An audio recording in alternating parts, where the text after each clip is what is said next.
I just wanted to share kind of where we're at in the Child Nutrition Department. Our mission is Feed to Succeed. And we start with our students. We want them to have access to healthy meals every day, and that helps them succeed in class. We know that hungry kids struggle to learn, and so we take that pretty serious. We also, the individuals that we serve and work with, we want them to feel safe, connected, and cared for. So that's our parents, our teachers, our principals, administrators, anybody who comes to us. We want them to feel like that caring that we feel when we're out in the district. And part of Feeding to Succeed is that our team will be given opportunities to succeed also. So in their careers and their profession, that they feel valued. And I think that picture is just the epitome of what we love to do. That's actually one of our my admin team in my office. That's her son, and you just got to go meet him. Anyway. So some of the key points to know about the Child Nutrition Department is we are federally funded. So it only comes federal funding for our department, and state funding is not an option. Our funding comes based on a reimbursement basis. So we purchase the food, we serve the food, we prepare all the meals, and then we apply for reimbursement at the end of the month. So if we don't serve meals, then it's hard to pay our bills. And the things that we're responsible for are the equipment in our kitchens, all the staffing, all the food, those kind of things sometimes aren't well known, that we try to run not independent because we are super dependent on the district, but we want to be self-funded so that it is not a draw on the district. And our nutrition guidelines are set for specific grade groups, so K-5, 6-8, and 9-12. And I'm done. Scott is in control.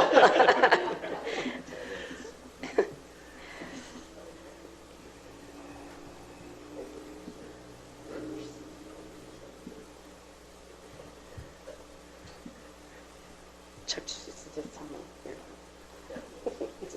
So I'm good. 3, 2, 1. Okay, perfect.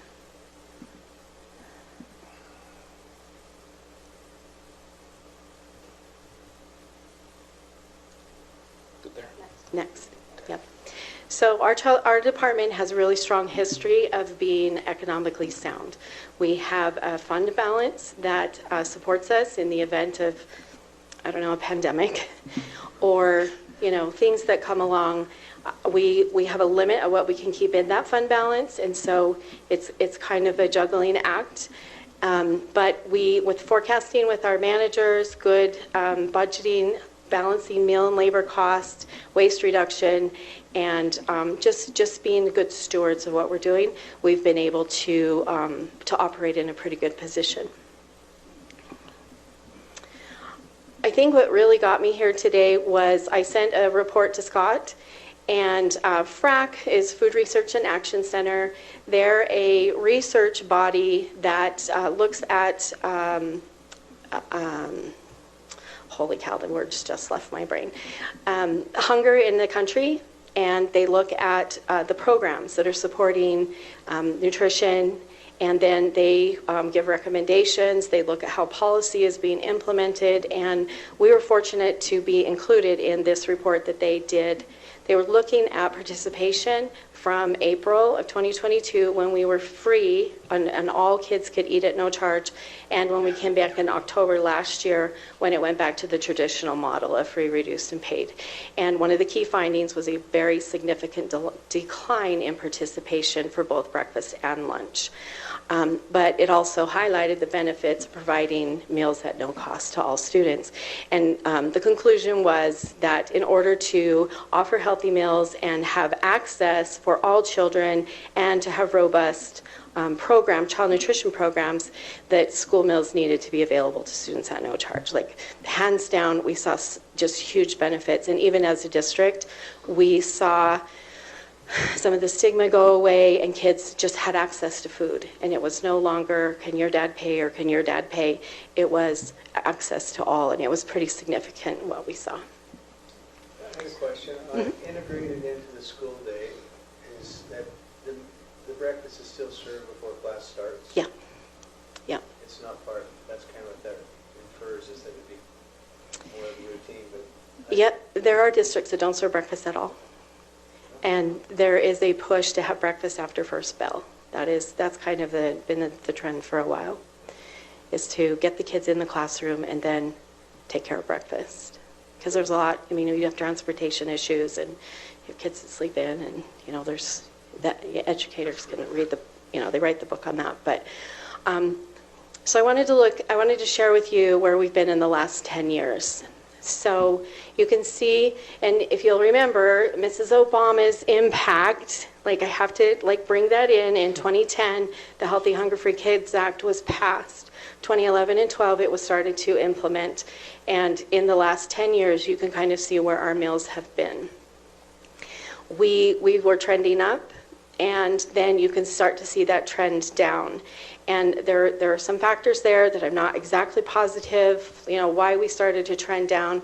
But in 2017 and the school year 2018, we actually did breakfast after second bell in our secondary schools. And we saw a tremendous increase in breakfast, but then we saw a decrease in lunch. So they were eating, you know, because on that block system, we went after second bell. And so it was great impact on breakfast, but lunch is where our actual reimbursement will cover the costs, and so it impacted us quite significantly financially. And so we went away from breakfast after that second bell, and then COVID hit, and you can see the impact of that in 1920. Breakfast went way up, but as we served meals on the curb, we included breakfast and lunch. And so we did our best to maintain those lunches, but our breakfast went up significantly because they were just included. It was a package deal when we served that out. In 2021, you see us come back to school, and lunches are free for everyone.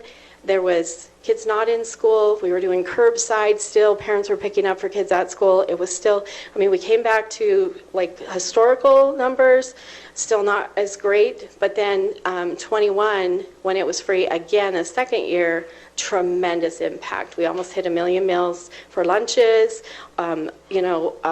over 250,000 for breakfast. Kids came to eat. And it was fantastic because it did not matter. We could say to any child, just come and eat with us. And you can see the impact of that.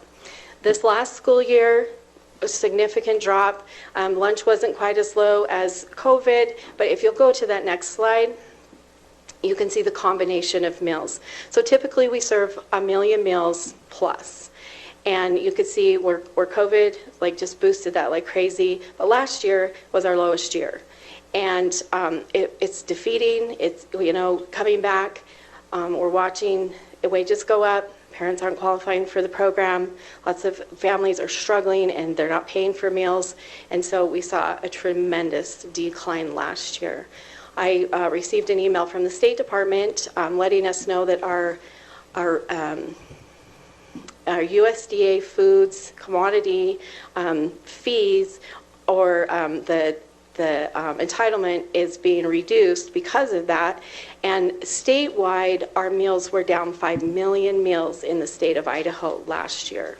So unfortunately, we're right with the trend with the Idaho, and last year's meals in Idaho were the lowest they were in 10 years, and that's why I selected 10 years, so you could see kind of where we were at, and we're right in that.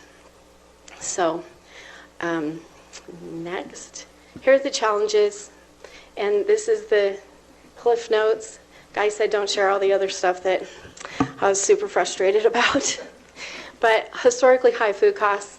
We provide a meal for elementary kids for $3 for lunch and $3.50 for our secondary kids. And if you've been to the grocery store, you know that that's a trick. Places used to go out to eat that were the cheap places, like you can't get anything for $3. And that meal includes a fruit, a vegetable, milk, protein, and grains. So it's a balanced meal, meets the nutrition guidelines, but we are really, really struggling with the food costs.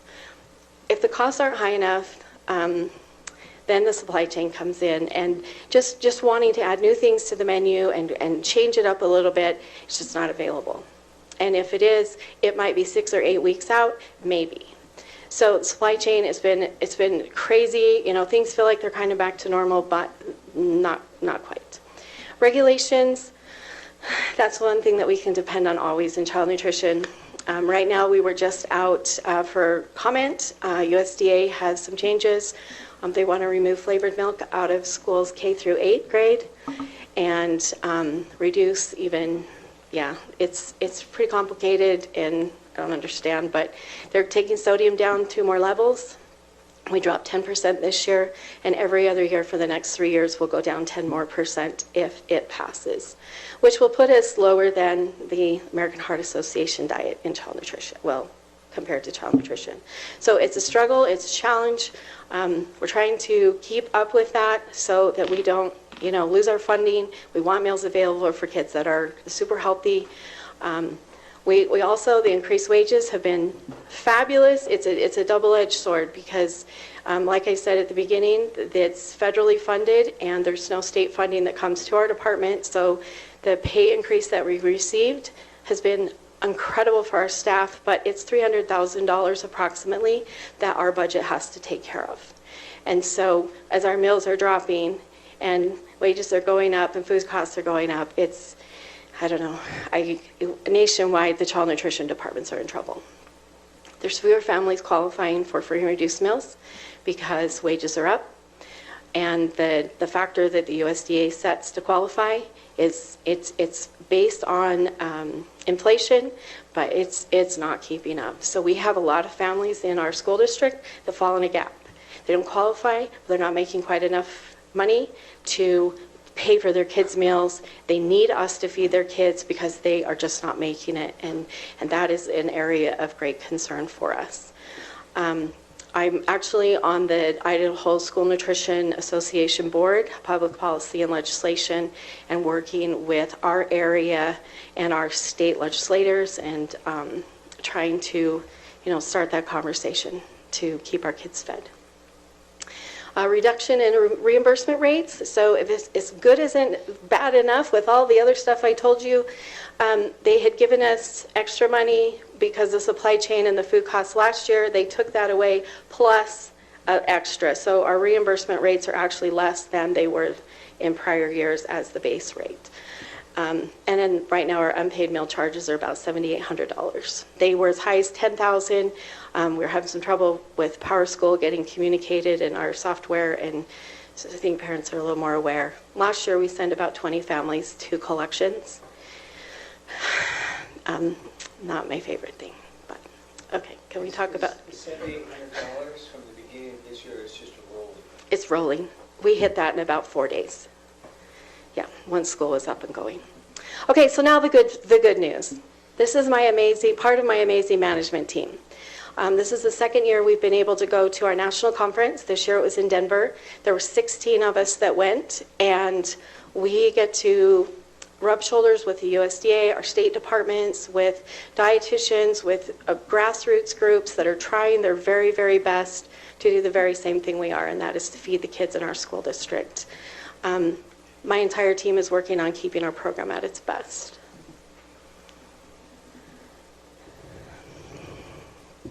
We had an opportunity that doesn't come along very often. The Idaho State Nutrition Conference is usually in Boise or northern Idaho. There hasn't been a place big enough on this side of the state to hold the conference, and we attempted Fort Hall this year. I don't know if they'll go back, but we did it. And I couldn't not offer it to my staff, and I wasn't sure how many would go. It's in the middle of the summer, it's in June, they're off with their families, and 34 of my team signed up. And those faces and those smiles, that just tells you who my team is. They're so committed, they're so dedicated to what we're doing. And there's probably 10 in that group that took our food safety exam. They didn't have to. It's not mandated for them. It's the national certification, and they all took it. And they wanted to. One came to me like 2 days before we left. She studied, and she passed the test. They just want to be good at what they're doing. We watched the professional development on the district level, and We really want to model that, and I see how hungry they are to grow in their careers. Some things that we're doing, if you'll just go back really quick, I'm almost done, I promise. We're working to improve our culinary skills. That's one thing that why we go to these conferences is there are chefs that come, teach us new ways to do things. We are cutting our costs. We had a lot of overtime last year.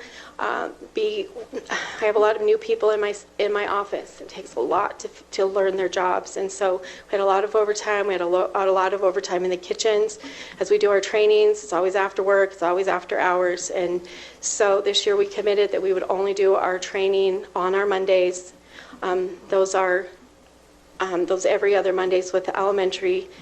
There's no kids to feed, and there's no funding for us on that day. And so that is just straight cash outflow for us.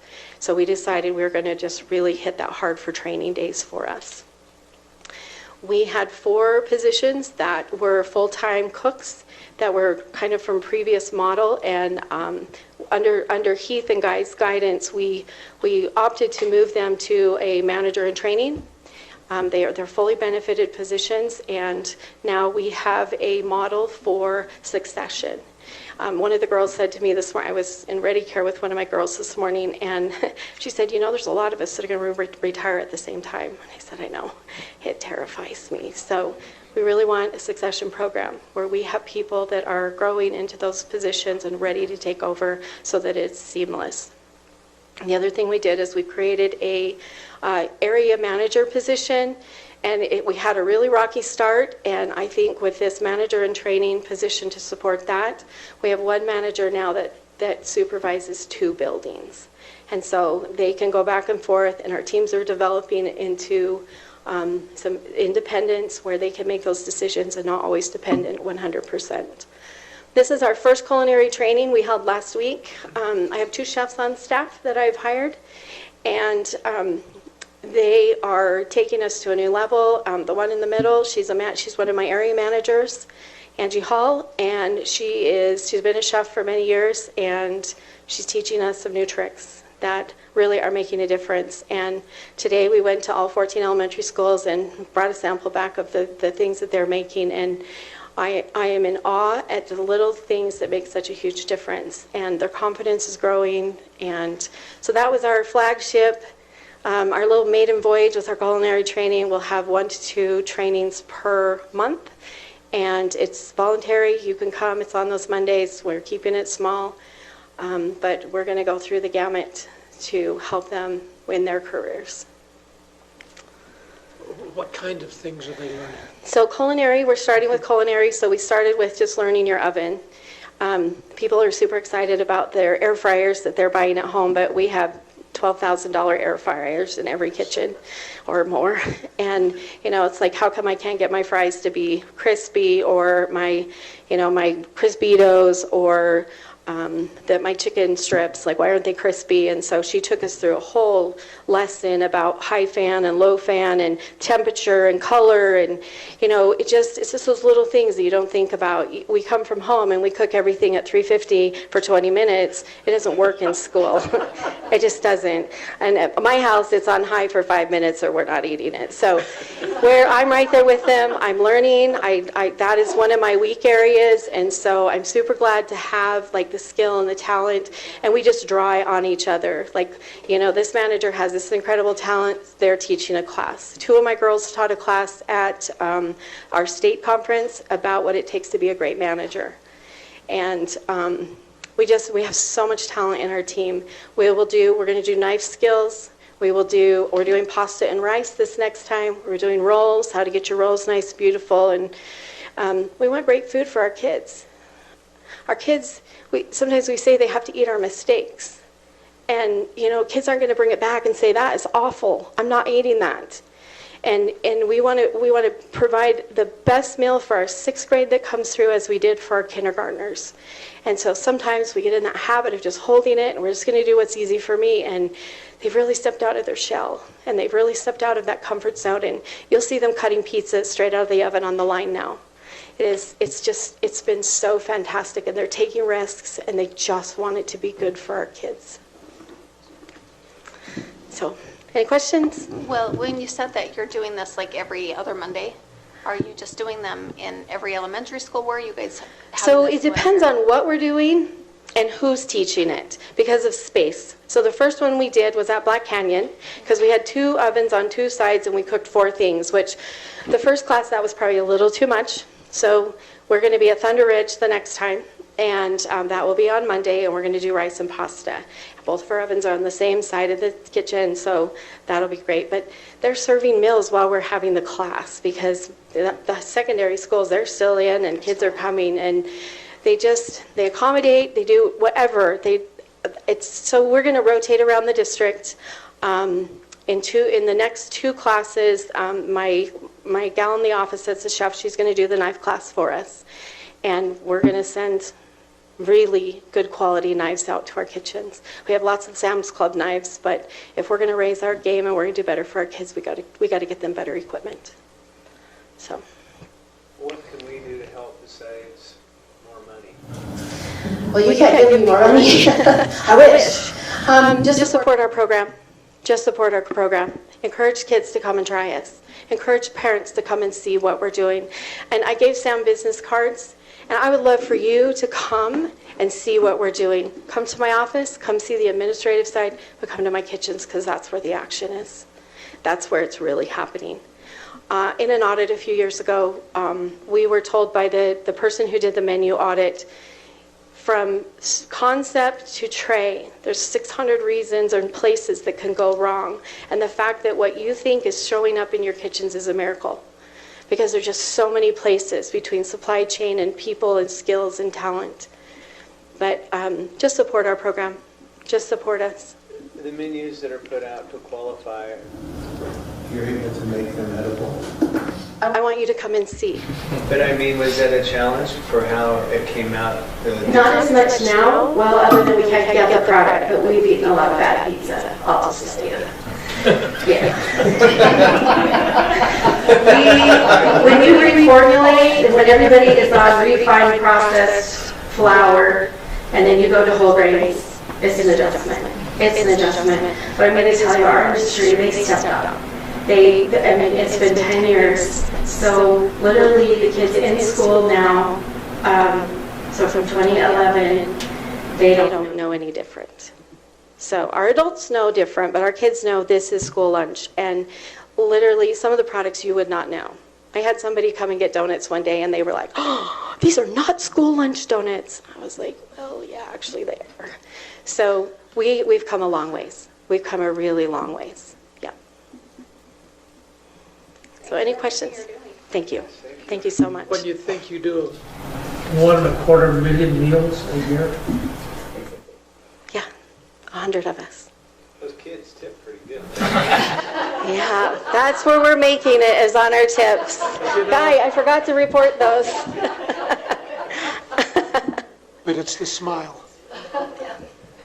We're in the right place. We know, we found, like we all say we didn't grow up to be a lunch lady. Okay, so there's a few that it's generational, but we didn't grow up to be lunch ladies and lunch men. But once we found it, we're never leaving. Yeah. You know that hungry children are. Yeah, we don't want anybody to be hungry. I can tell you this, we've worked through donations, we've taken care of kids, but I had a manager say today, even today, oh no, this girl in my office, we paid for those meals. And there's just things that we will never know what's happening. We have a teacher right now on staff. She's paying for all the charges, practically single-handed, in one school. It's a community. I mean, there's just so many people that are pushing for our kids and hoping that they're successful, but they can't be hungry. So, okay, you can cut me off. Thank you. But come and see me. Come and see us in action. Like, it's National School Lunch Week this week, which I think is super cool that I got to be here today. Watch our Facebook page. I'll get back on it. I've been a little slacker because it's been crazy, but we come and see what we're doing. Just pick a day. Just pick a day. We'll wow you no matter where I take you. You'll just feel how much they love what they're doing. Can I just mention, you should have seen them during the COVID. They transitioned literally overnight to feed kids that were driving up in cars. 400,000 meals. Yeah, Thank you. yeah, it's awesome. Okay, thank you.